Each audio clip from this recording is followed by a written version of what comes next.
All right. That was awesome. Yeah. That was great. Love those brass sounds.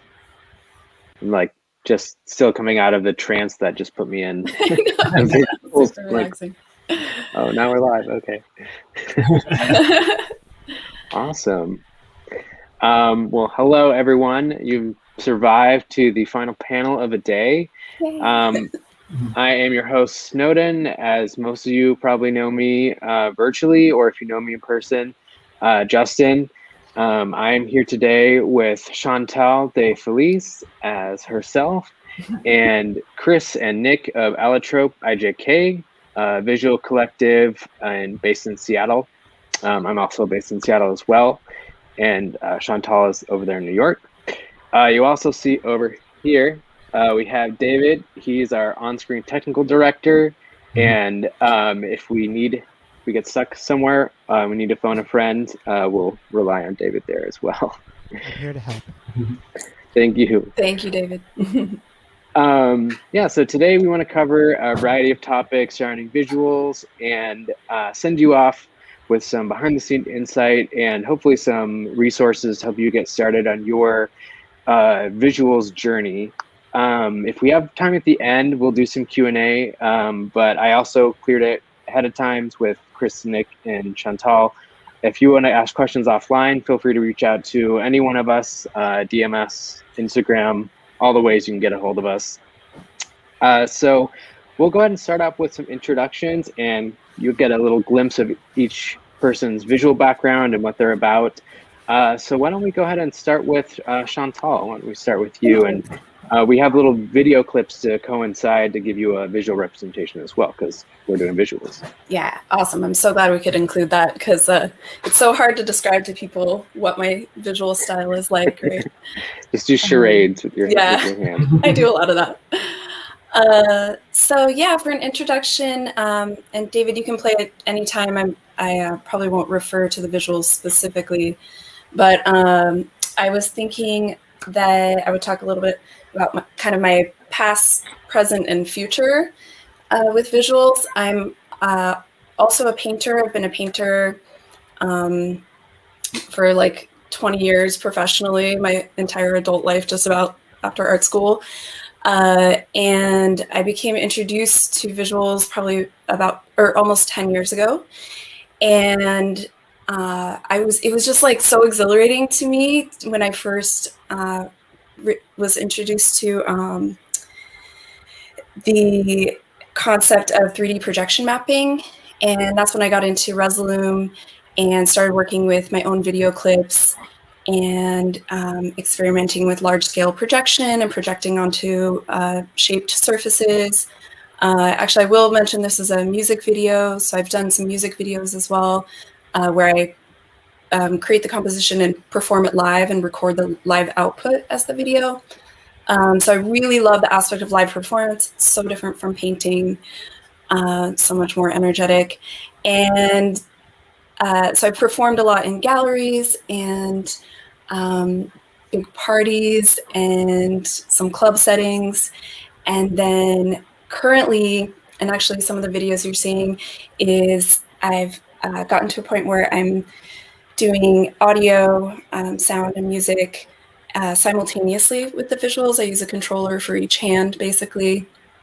I'm still just getting my flow for that. It's pretty tricky for me to move between the two, but a lot of it is, reactive. And my goal going forward is to do more large scale. I'm really interested in site-specific, like I said, 3D, like onto buildings, or even like boulders, in nature, site-specific. And the audience experience, I really want to create conceptual, immersive experiences for the audience, and really interested in collaborating with new technologies, people working with new technologies to make those kinds of experiences. So Awesome. Yeah, that's just an overview. I know we're going to get into some more of the stuff with the questions, but yeah. And then we have Chris and Nick.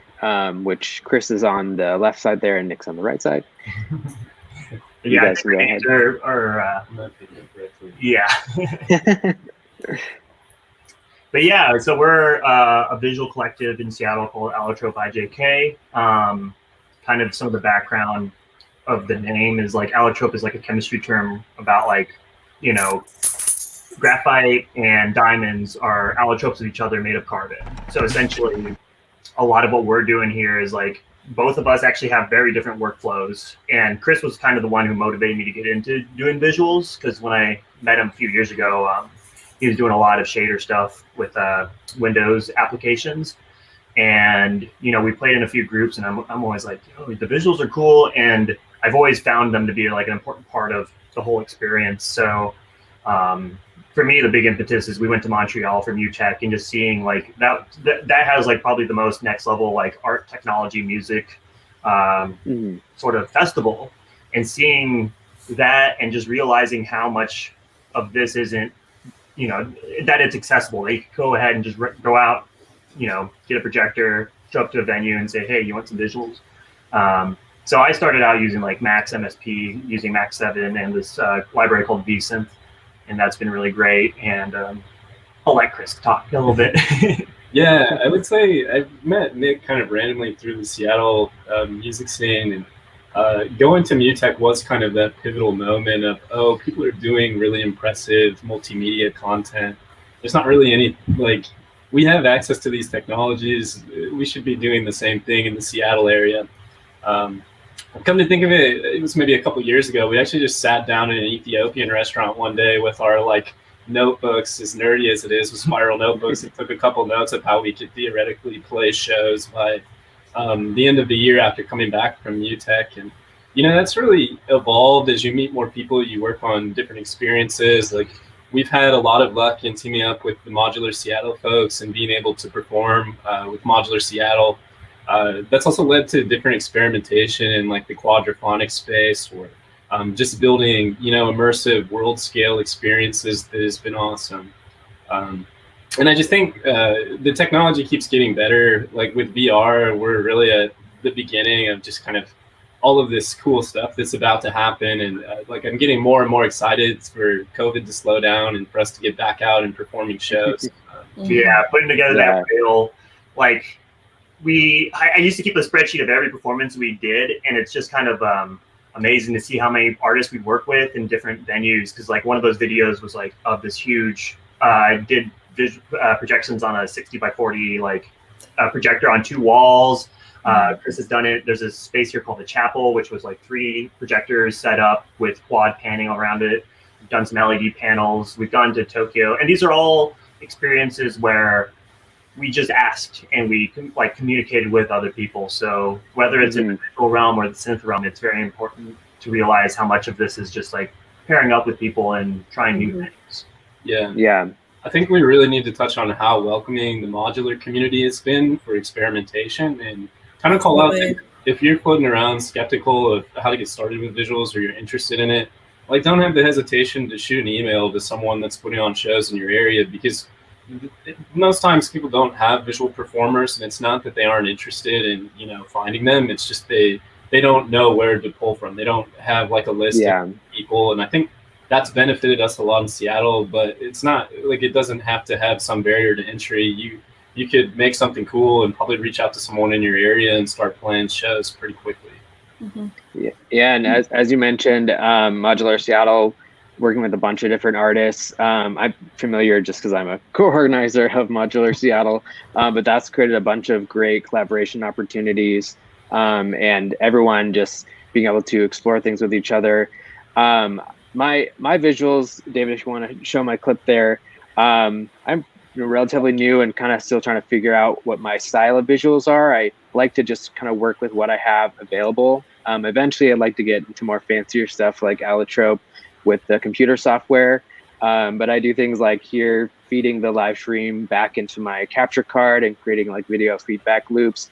I like to have things that are kind of autonomous and kind of easily to be able to manipulate while I'm focusing on doing your rack and electronic music performances. So I have to keep it pretty simple. sometimes I'll throw up like this is thiscatdoesnotexist.com, which procedurally generated cat photos, which come out pretty fun. I'll throw on my green screen sweater and just put this up behind me. There's a green screen wall behind me. Just have fun doing that kind of stuff. Also, I have an easy hardware Critter and Guitari, so I use that. That's really easy to manipulate while you're playing, or you can feed in audio or MIDI to mess around with the visuals that way in an automated way. So you can see that. And then also a lot of times I'll take these visuals created from the Easy and overlay it, and then I'll reprocess this here. I'll throw like a kaleidoscope filter on there and just it'll completely change everything.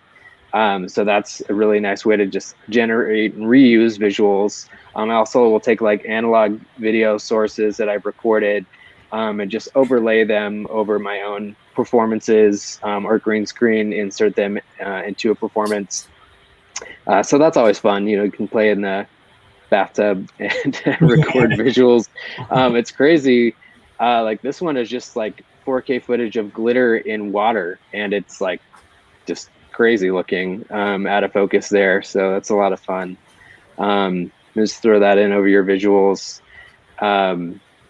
I also do like where I'll take, sometimes I want to just limit myself creatively, and I'll take software from my iPhone and I'll like record the screen of the software of the controls that I'm manipulating, and then overlay that over video that I've recorded of the performance or my cats, and generate visuals that way. So there's a lot of different ways I like to mess around with that. So going into it, I'm curious, you guys mentioned like visuals can be kind of like intimidating to get into because there's so many different options, and there's sometimes hardware you have to invest into or just complex technical setups. What kind of got you guys started and motivated to get into visuals? Chantal, we can start with you. Yeah, so like I said earlier, I had been introduced, the clip I was trying to think of was Amon Tobin's, I think it was ISAM tour with the boxes. Yeah. Oh, yeah. And I actually, at the time, that was like 2011, I wasn't listening to any electronic music. And I saw that and I was like, how do I, because I was doing a lot of 3D work with wood, with my paintings and like installations. And I was like going in this 3D immersive route. But as soon as I saw like the possibilities for making my visuals like, moving light, I was like sold. So I started with Resolume Arena back then, and that's still what I use. And at the time, talking about accessibility, at the time I had worked in Photoshop and, Illustrator, but I hadn't really done any video editing at that point at all. And I was able to get into Resolume like pretty easily right off the bat. Because of the way the layer modes are set up, it most reminds me of Photoshop. And then just over the years, I still have so much to learn. That's one of those softwares where like you can use the basics here and get a lot out of it. And then, I know I still have a whole world to go in the mapping area.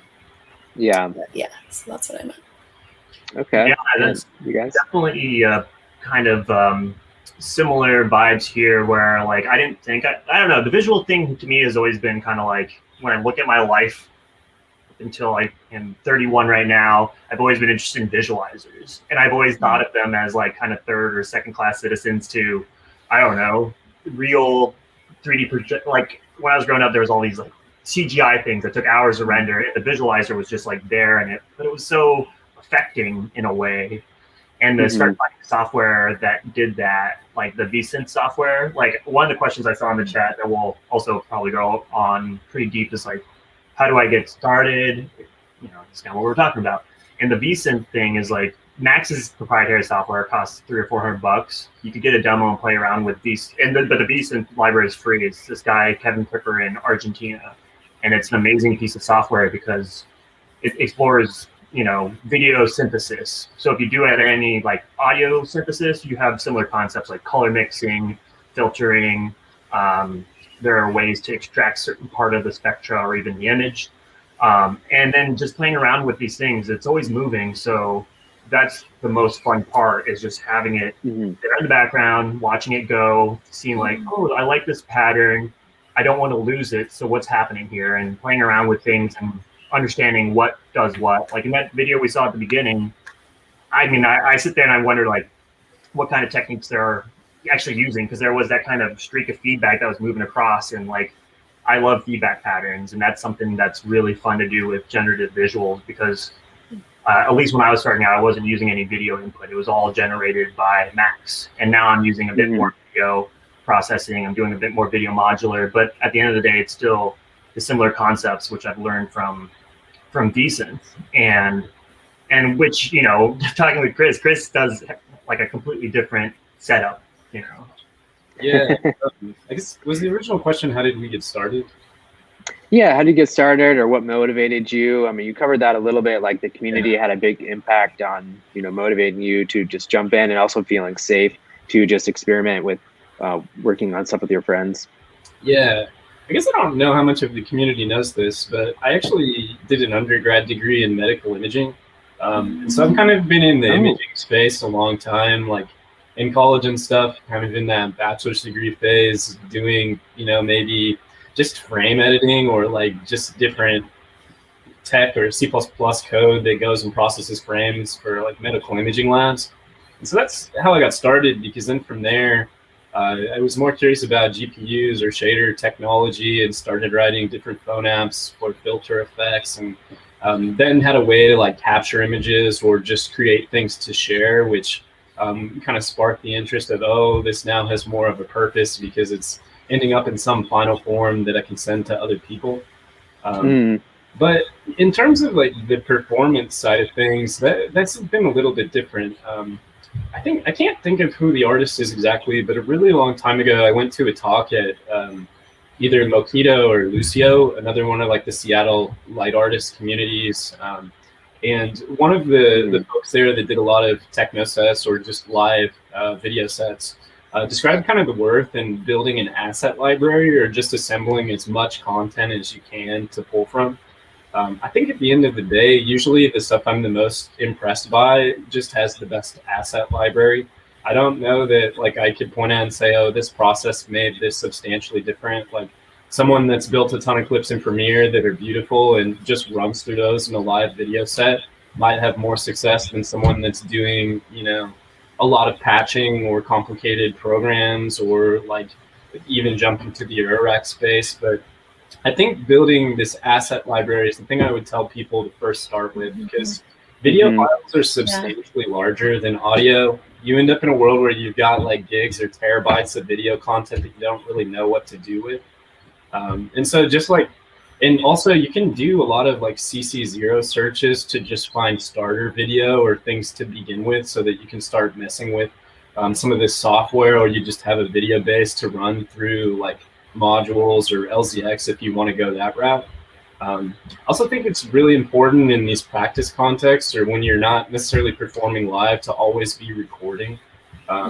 Because the more content you're creating, like you have then this asset library that you can take and reuse and filter again live performance, but you're starting from stuff that's already pretty compelling. I think with allotrope, we've benefited a lot from teaming up together too, and collaborating with other people. Setting up video rigs or setting up projectors is not a fun time. Setting up like cameras is not a fun time, especially alone. It can be intimidating in different venue settings if you're just going to whatever bar where people don't understand what you're trying to do in the first place. Get your friends involved.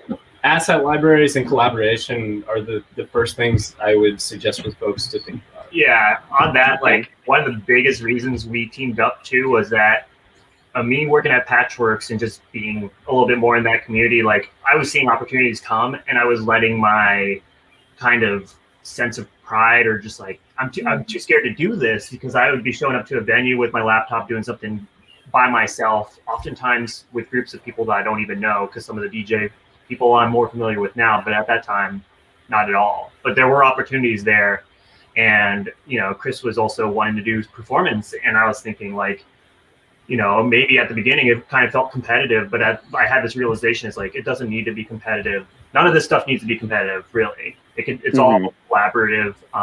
These opportunities only grow if there's more people doing it. But to have Chris there at our first few gigs, honestly, we were making some really weird mistakes, like forgetting power cables for controllers or forgetting controllers entirely. And like, that stresses me the hell out, because the visual performing for 4 hours. I mean, we were performing for 4 hours at a time, and to have somebody who breaks, who can talk, like, kind of help you be like, yo, we got this. Because it's a different world for the visualist, because you're going to only have one visualist on a bill oftentimes, versus there'll be 4 or 5 artists on a bill, and that's a really great way to build that community. But I'd say if you're interested in this and you know somebody else who's interested in this, collaborate with them. And like, we use like certain like Roland HDMI mixers to actually mix our stuff together live, which has been like a great way to like kind of pass the baton back and forth for breaks. Or we ended up seeing that when we're both going at the same time, some of the stuff that Chantal was talking about is just like the composition you may learn from painting or playing around with Photoshop applies a lot in video. A lot of the stuff that I see when we were growing and becoming more to the point where I'm like, I really like what we're doing. Like, the composition got better. There was like video mixed in with video feedback, or layering that was complex in a way that like single screenshots had like a sense of balance and composition. Yeah, so we mentioned like sources and like different tools like Resolume, generative video synthesis, chroma keying, even just taking a camera and just capturing your own assets or building your asset library.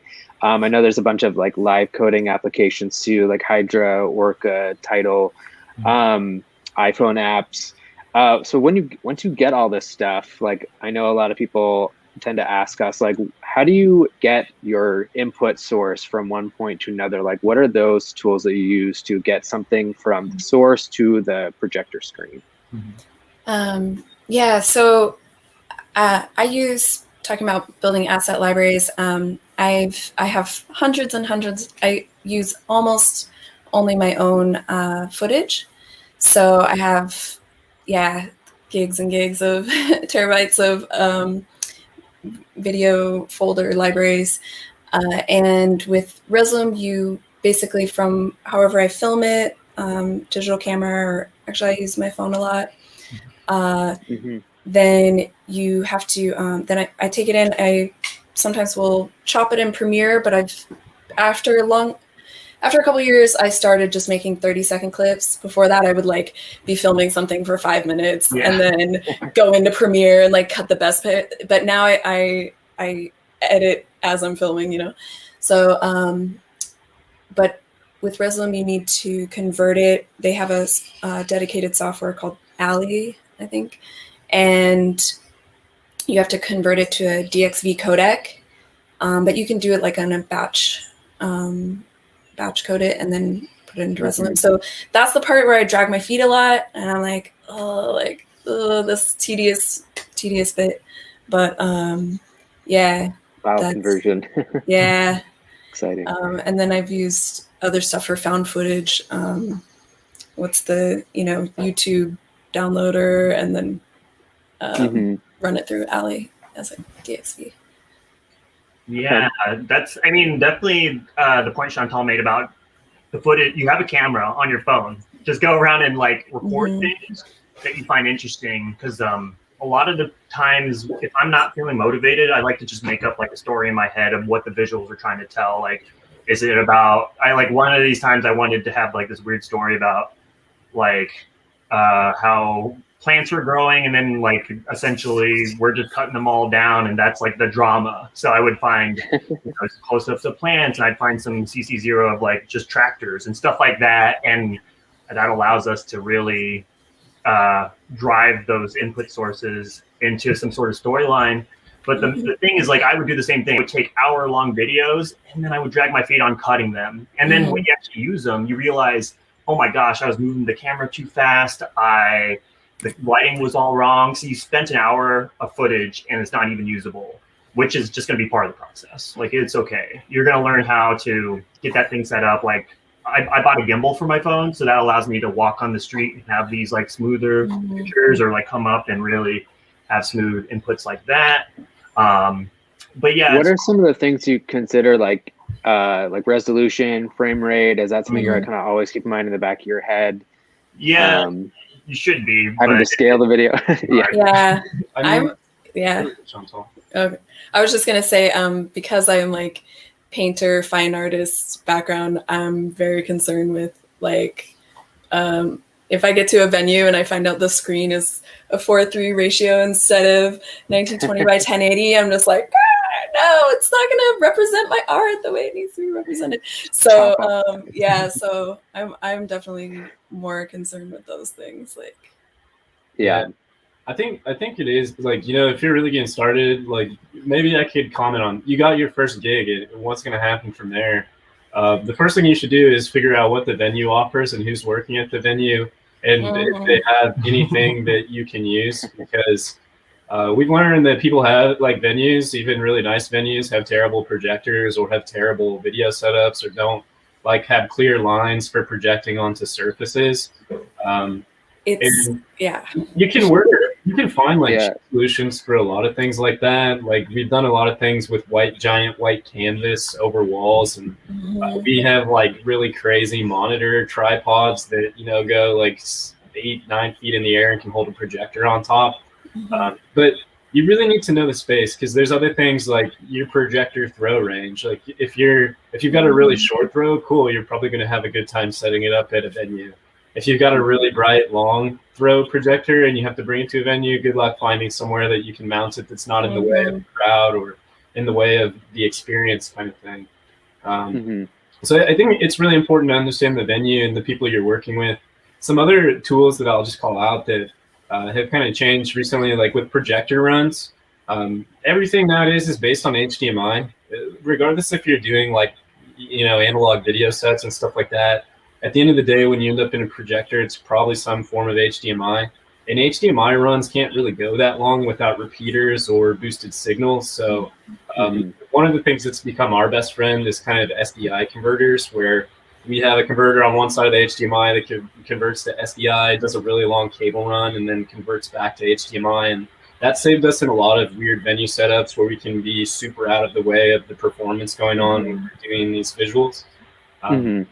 I think another thing that has changed for me too, when I look at these video performances, I've actually gotten substantially lazier over the years, in the sense that I've kind of, we had them occurring so frequently. I was a lot less interested in trying to piece together content and was much more interested in trying to document or film performances in a compelling manner. And I think that switch has been really awesome. Like I think both of us have like Camlink 4Ks, just kind of inexpensive capture cards that plug into our laptops and let us take in camera feeds. Like that in itself will pay for itself very quickly. It's an awesome move, because then if you get camera feeds of performers, like you're documenting their performance and they're excited to share audio that maybe they've recorded at the same time, and you can start piecing together different things for social media or YouTube, and just the art that you can build based on the collaboration or creation in the moment has been really cool.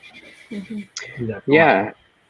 We have an example on screen of some of what you're talking about, capturing that performance. How would you say, like, oh, go ahead. Go ahead, Justin, if you want to ask me. Oh, I was going to say, like, kind of moving to the visuals, meshing with the performance, how would you say that the visuals kind of enhance the music or the performance? Yeah, I was just going to say, like, that's something that's really interesting, because a lot of the times people, this is not, okay, first, there's no wrong way to do this. But when we were starting, we had no actual audio input coming to our systems. And we do have like a big technical background. So we spend a lot of time hacking controllers to really control every aspect that we want to.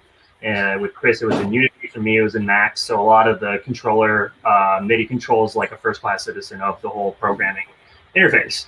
Then the next step is being a fan of the music. Like one of my jazz teachers said, like, you're not going to be a good jazz musician if you don't listen to jazz, and you're not going to be a good visual performer for electronic, rock, whatever music you want to do if you're not a fan of that music. Because really, one other realization I had was I see visuals as a way of me kind of just dancing on stage. Like, I feel like I love this music so much, and I want to add that motion, and I want that sort of like celebratory feeling of a setting to come through. And so if I, having the background of liking, long DJ sets as well as experimental like in the music, as well as pretty much just being a fan of all music, the playing along with audio is me playing my controller, because my controller is an instrument, Yeah, definitely. I hearing you say that, that's absolutely true. And the biggest thing that changed for me was when I got a controller. And I use a APC 40. You can see it in this one here. And actually in this one I'm running, I think I'm doing the audio with the APC, and I have a APC mini for the video on this one. But and actually also this video I'm using images from old textbooks, and then in a minute there will be some, we were talking about Creative Commons, free, license-free videos, and NASA is like one of my favorite go-tos because all their stuff is public domain. Fantastic. So you'll see some of that in a minute, but yeah, let's see. Sorry, that was like 10 things we were just talking about. That's a great source for a free video. And but I wanted to say about the dancing part, because once I got the controller and I started to really be able to feel the music as I was doing the visuals, and for me it's something I'm really trying to get to a point where the music is really synchronous. That is a goal of mine, and sometimes you have to fudge it because you don't know what the musician's going to play, but like when I'm doing my own stuff, I'm really trying to make something that's synchronous together. Yeah, you kind of have like two techniques, synchronous and asynchronous, matching that energy level. Yeah. I feel like as I've looked a bit at kind of the combination of Eurorack or the video space, some of my main takeaways have been that controllers with buttons or triggers, I prefer those substantially more than trying to perform with knobs. I have a lot of issues, like, trying to map LFOs to live music when you're not the performer is pretty tough. You've got like a clock signal or gate signal from them, cool, like you can do a really sick multimedia set, but if you don't, having the ability to tap in tempo is really nice, or having a bunch of buttons that you trigger on drops has been one of kind of my favorite worlds of tooling choices. I'm also kind of cracking up because I feel like the Akai MPC 40 has been this awesome controller for video jockey sets that was dirt cheap on Reverb for a while, and now it's probably getting to a point where it's harder to find. But every time I see someone with an Akai MPC 40, I'm so happy about it. And the number of controllers that we've been through, I started out with maybe it was like another Akai knobby fadery controller with a few buttons, and then I moved over to, I tried like an Ovation controller that really wasn't super programmable, so I ditched it. But now I'm using, like, my setup now is actually all MIDI fighter stuff. Like, these MIDI fighter twisters have amazing knobs. I can feel it's very smooth, and that's, again, as smooth as the controller is important. You kind of have to do some programming to make sure the visuals are smooth. It's kind of different. But then the MIDI Fighter 64 with all the buttons, that one's great because you can actually send messages back to it, have it strobed in time. So I've written programs that allow me to do tap tempo and then assign those over to different buttons that do different tempo sync stuff. And once that's all going, people think, whoa, you know what the music is. You've been working with this person, and it's a combination of just, like, again, being a fan of the music, having the experience doing it. Because another thing with music, with visuals, when you start out, you want to be a maximalist. You want things to move all the time. You want them bright, fast, and moving. But once you start playing more and more, you realize with visuals, your headroom, your amplitude is white. If it's all white, that means you've kind of blown your headroom. You have nowhere to go. So to have things that are just like just dark with just like traces of lines have been really great things for me when I'm doing visuals, because it gives me some place that it's like very sharp. It gives me a place to really explode if the music starts going, or like kind of add some feedback if it's still kind of mellowing out. Like thinking about places to go and then having the controller to push it to those directions is very important. Yeah, the dynamics, that can be one thing that's really tricky with visuals, is how to do transitions and transitioning from either from song to song or a totally different visual representation. Do you have any feedback on techniques to be able to do that better, or how do you do it yourself? Uh, Yeah. Well, okay. I Go was ahead, just going to Chantal. say, yeah, talking about the controllers, that's why I like being able to have faders for that and buttons so I can do a hard jump of a new clip or ease it in if it's like slower tempo music. I actually got my APC-40 used on Craigslist, and the guy I bought it from said that it had been owned by Soul Clap, and I didn't know who they were, but I guess I know my controller has like caused like some major parties back in the day, and I just love that it has that energy. So, anyways, Nice talking history. about the spirit of used gear, and yeah, so fading transitions, I think with that, and also just to say, Resolume has some amazing like infinite possibilities for audio reactive settings.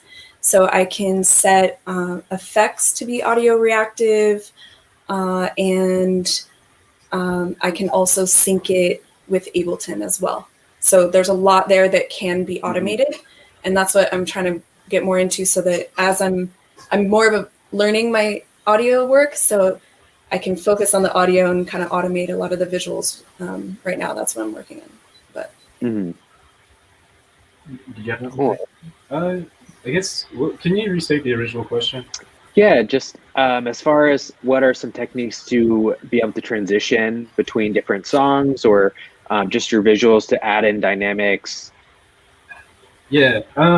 So I think the first thing I would call out is actually kind of a dirty move that I learned at a talk a really long time ago, where, you know, you're going to have clips that don't map directly to the lengths of songs and stuff like that. And it's really awesome to process them beforehand so they're infinite loops.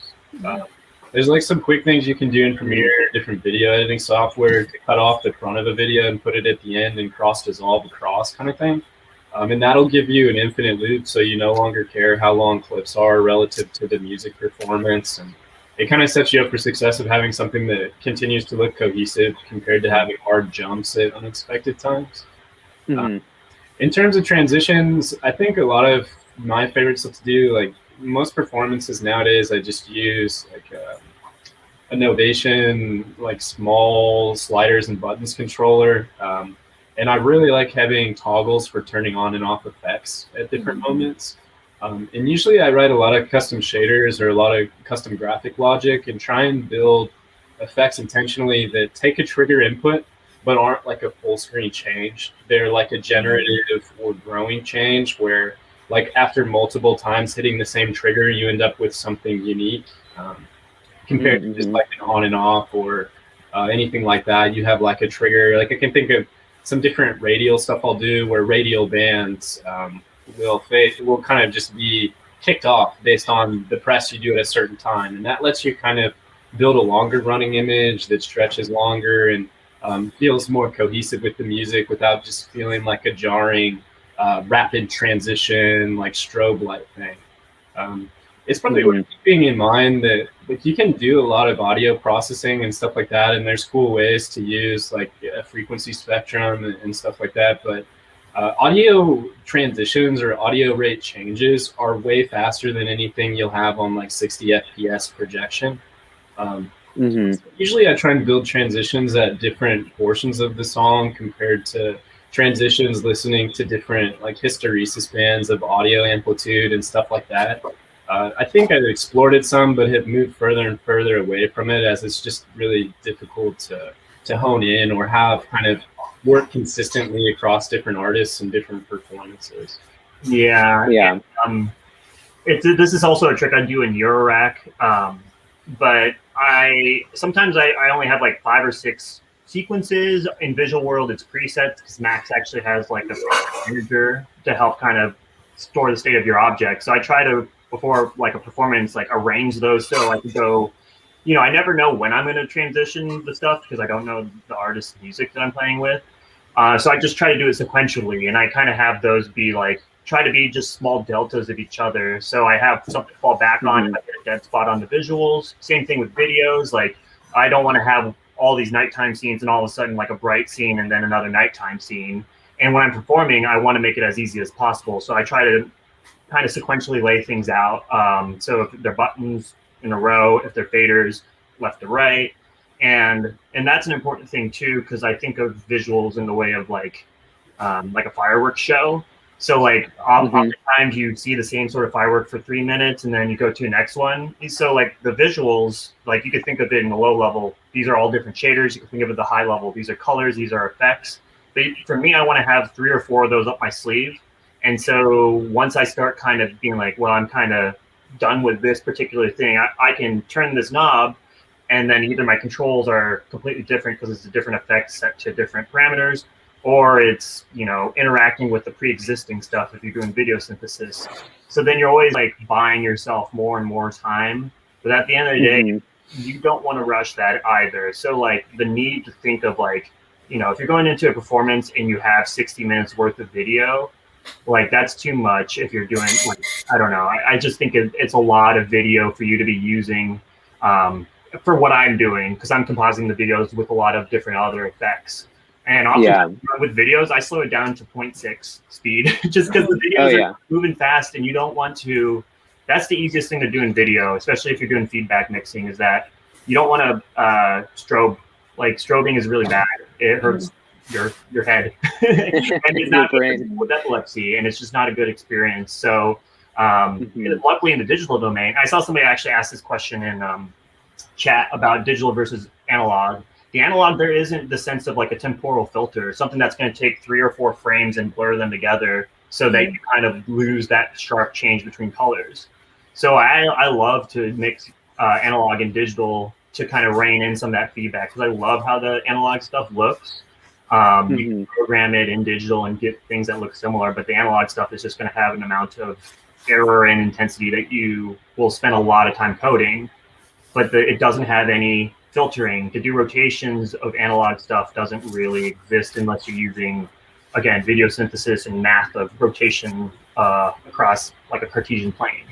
So like there are reasons to use analog gear and there's reasons to use digital gear. And sometimes you don't need to go for the analog stuff. Like the digital stuff's all there for you to use and run. And then once you start having that, you can buy cheap like converter boxes, HDMI to RCA to run into analog stuff, RCA to HDMI into a cam link to run it back.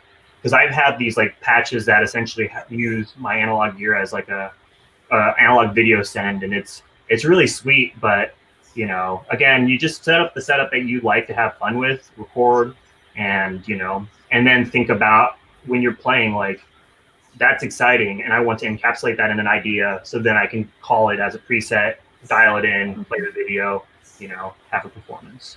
Yeah, I've especially found, like, especially in my more ambient pieces, that with visuals, it's less like matched to the beat, but more just creating environments. And to add dynamics, having those layers, like taking a video clip and slowing it down to multiple speeds, changing the opacity, you know, reversing the video frame, kind of inserting those layers, almost like enabling them in Photoshop on top of each other, kind of create and take away with the dynamics. Another thing with visuals that a lot of people might not know, with more the behind the scenes, and maybe they do know if they get any kind of visual experience, have how many things that can just go wrong. So I thought it'd be great to spend some time on just what are those things to look out for. And because you want to go in expecting something is going to go wrong. Just plan on things going wrong, because they do. So what are some things you guys want to maybe have some advice around, like timeline, things you bring with you to help kind of still to have the show go on despite those technical difficulties? I've got some comments, but Chantal can go first. Okay, yeah. Well, right away I was thinking about what you said earlier about having someone help you, because for years I was by myself and didn't know what I was doing, and also felt really insecure as a girl or young woman coming into a setting that, you know, I felt like people didn't trust that I knew what I was talking about. And so like once I knew what I was doing with my projection and my setup, it was really important that I was clear with like the sound tech or whoever I needed to help me set this up, that I knew how to set it up. And because sometimes, you know, people would try to tell me like, oh no, you need this. And I was like, no, actually, I know I very specifically need this. So being really clear about it. And the biggest thing is allowing ample time. And I used to kind of like, think that I could set up in an hour or something, but almost every time I needed something I didn't have, you know, I had to go to Best Buy for a dongle in some city I didn't know, wasn't familiar, like, oh shit, how do I find this? So definitely cables, connectors, and like we kind of came up before about asking as many questions before you get to the venue, and being insistent, because a lot of times places would be like, oh, you know, we have everything you need, or oh, so-and-so, or, you know, this person will get back to you. And if you're not, you know, and I a lot of times was like, okay. But now I'm like, actually, no, I need to know ahead of time, like this, that, whatever, or it's just gonna waste my time. Like, so yeah, asking questions and allowing yourself hours for setup. Yeah, advocate for yourself. Yeah. I feel like that question just makes me think of the list of catastrophic failures I've had in the Seattle area that no one knows about, because Nick has also been there and kind of carried the weight. It's like this visuals come on and people don't even know, but it was total chaos to make that even happen. Like I remember the most distinct memory for me is we were playing Creme Fest in Seattle, which was one of the bigger events where it's just like hundreds of people in this really small venue. And my PC took a Windows update a few minutes before, and there were GPU bugs that like were just crashing everything I was doing after the fact. And I like basically walked out of the venue just so pissed off and completely just like, how I can't do this. But luckily, Nick was there to finish the show. Because like the tools that we've had that have been the best trouble, like when things hit the fan and you're in a real pinch to just do something. We've had this Roland mixer that's really cool for chroma keying back and forth between our sets. And so if something goes wrong on one of our PCs, we just fade over to the other person's and they get the time to figure it out, kind of thing. And that really helps if you have a lot of bugs in the code you're writing, which is my life. And so when things crash, usually Nick is there as like a second source to help. But the other thing we have too is we have like a DeckLink recorder, like Blackmagic standalone monitor recorder that I think would be traditional in the film space. And we usually record a bunch of footage on there, so if things really go catastrophic, you can at least put that as another source to fade between, kind of thing. Like we don't usually send someone to a solo set without at least that, so they've got it as a fallback measure if things really go wrong. Yeah, and you know, Chris says that, but when we were in Tokyo, with Max, they were just adding like support for OpenGL3, and I switched over to that, and it kept crashing during our sets. And you know, luckily my backdrop looks like trippy visuals. So when that happened, nobody noticed, but I pushed that crossfader over to Chris and be like, yo, take this. And it's just like, it's so stressful and it sucks, but at the end of the day, you got your buddy there, or you just have somebody there to support you. You really need that.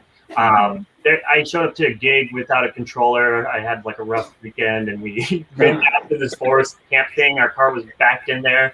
So the first night, here's the other thing you need to know is just know your tools, know what you're working with, know what you can do with the bare minimum. If your laptop has an HDMI out, you can do visuals.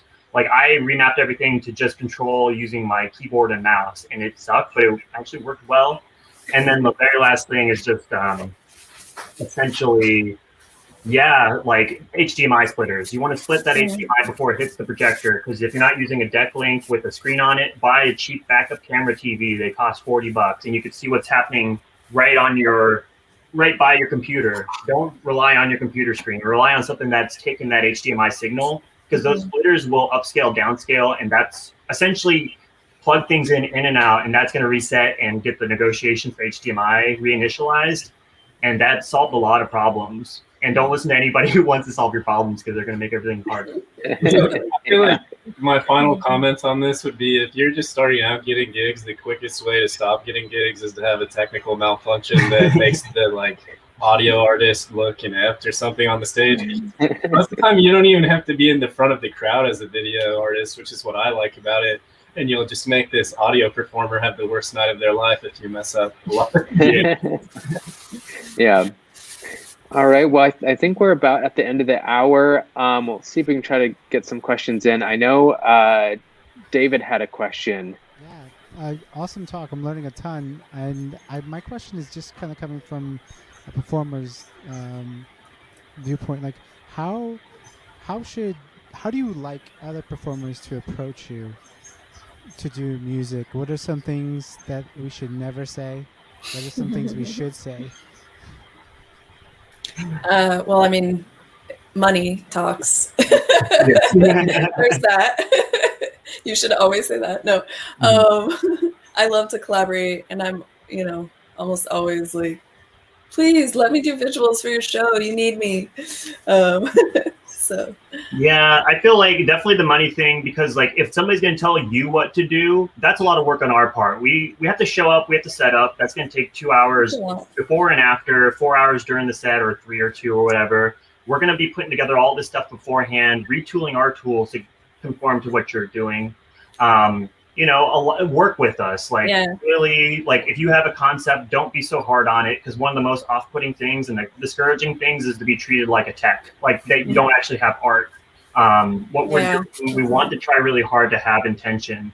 And when somebody says, I don't like that, I want this, do that, and they don't realize the limits of the software we're working with, it's you don't feel seen, it feels disrespectful.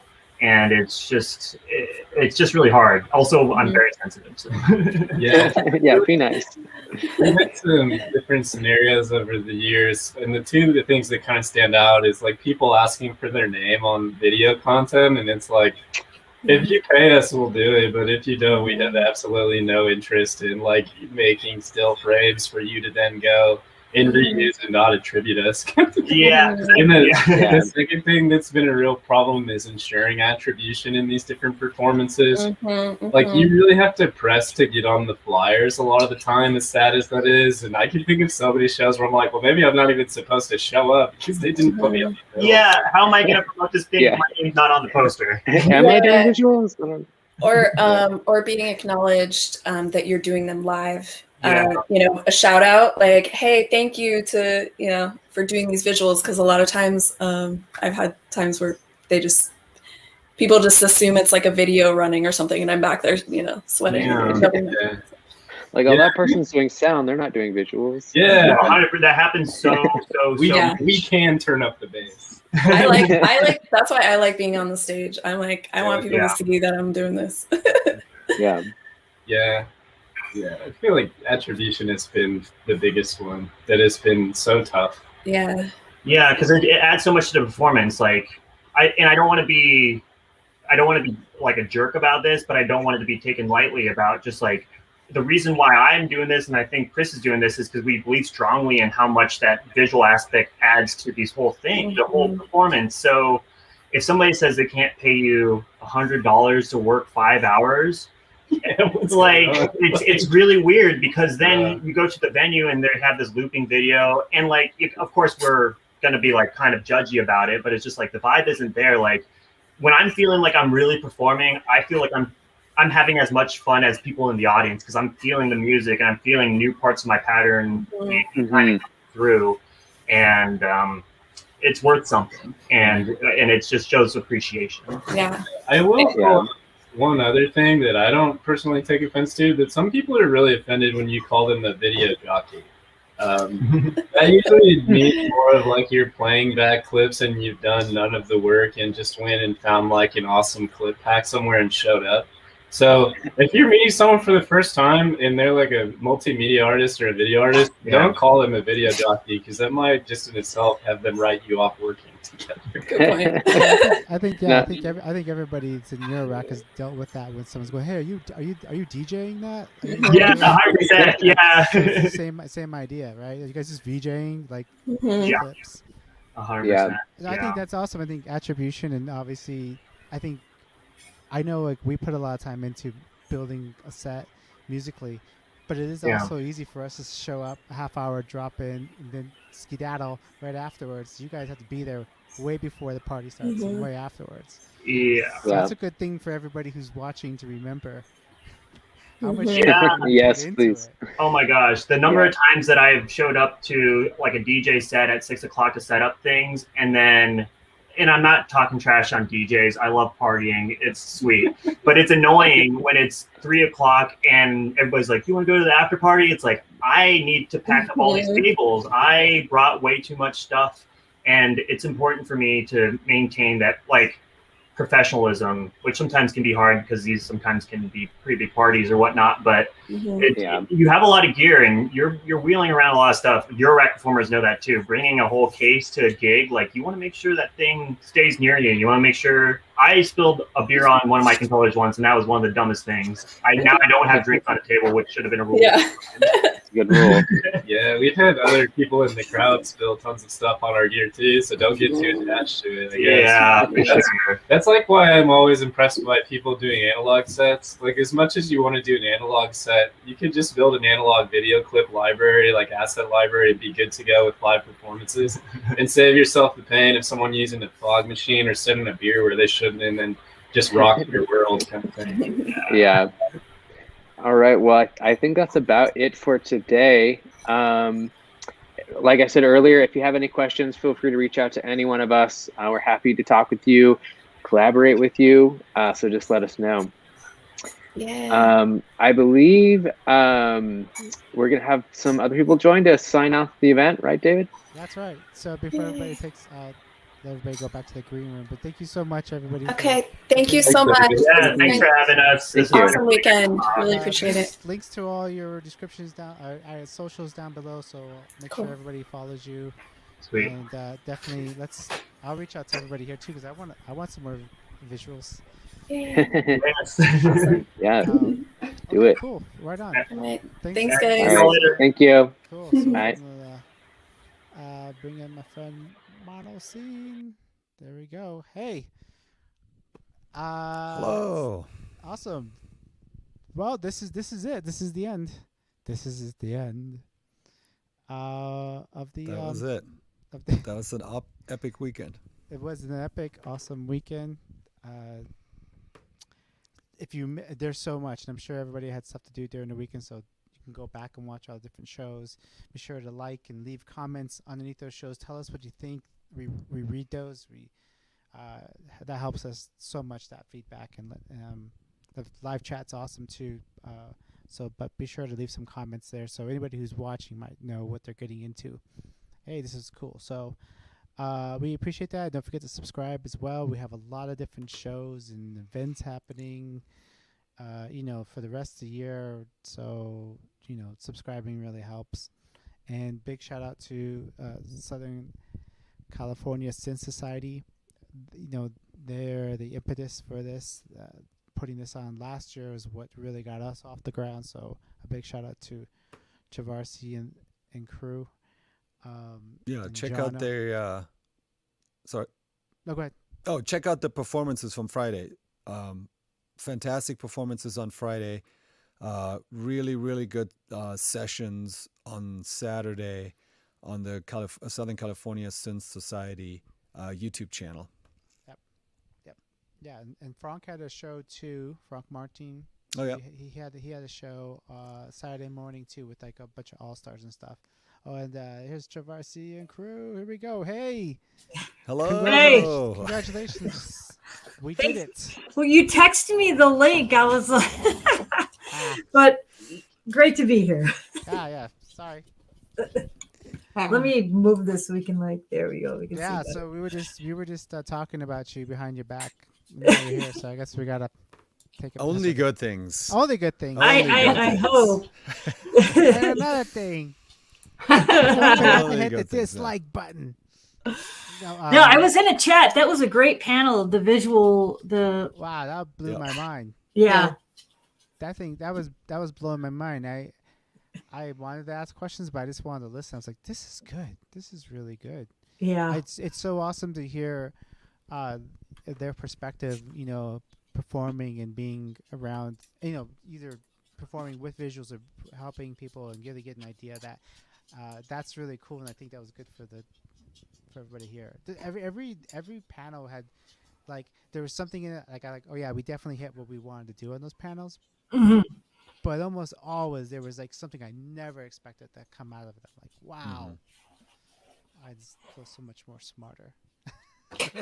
More smarter. I love it. Well, it was definitely a fantastic weekend. Agreed. Everyone was great. Just, hey, we love working with you guys and, putting things together. The community's awesome. The panelists, all of it, the performances, yeah.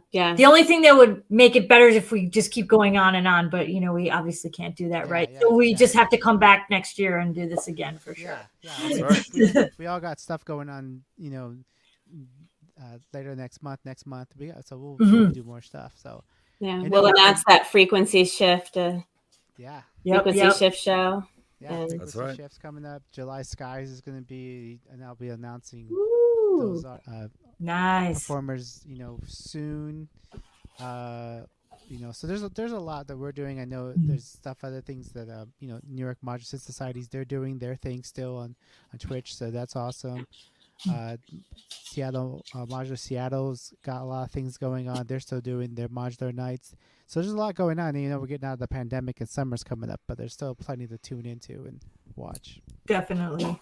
And Jono will be back at some point. I think he's still sleeping. As last time we checked, we sent somebody over there and his beard's now out to here. That's a joke. I think on that note, let's wrap it up. Wrap it up. It's been a long weekend. It's been a long weekend, David. I totally get it. I'm out soldering right now with Justin. I just got home from work. And we're building our Re 909s. We were inspired and continuing from the soldering session there. Yep. Nice. Yep. That's awesome. So, yeah. Well, Traversing, people will never know how much work you put into this. But I think I can see that everyone really loved it and appreciated it. So thank you so much for getting us off our butts. And Thank you. I appreciate it. Thank you, Thank guys. you to all the people who helped. Abe, who thanks created the Space Racer awesome so much artwork. Space Racer, Oh, everybody. Yeah. Jono for streaming. Yeah. Frank. Yeah. Corey. All the panelists. Corey. Yeah. Everyone. For sure. All the artists who sent in videos and, put in time and who took a risk. Everybody who took their first performances, their first share. That is awesome. So yeah, super proud of those first time performers for sure. Yeah. Jumping off that. Yeah. Awesome. And most important, the viewers, really, because without the community and all this stuff, we'd just be streaming to nothing. Right? So dark. So yeah. The panelists.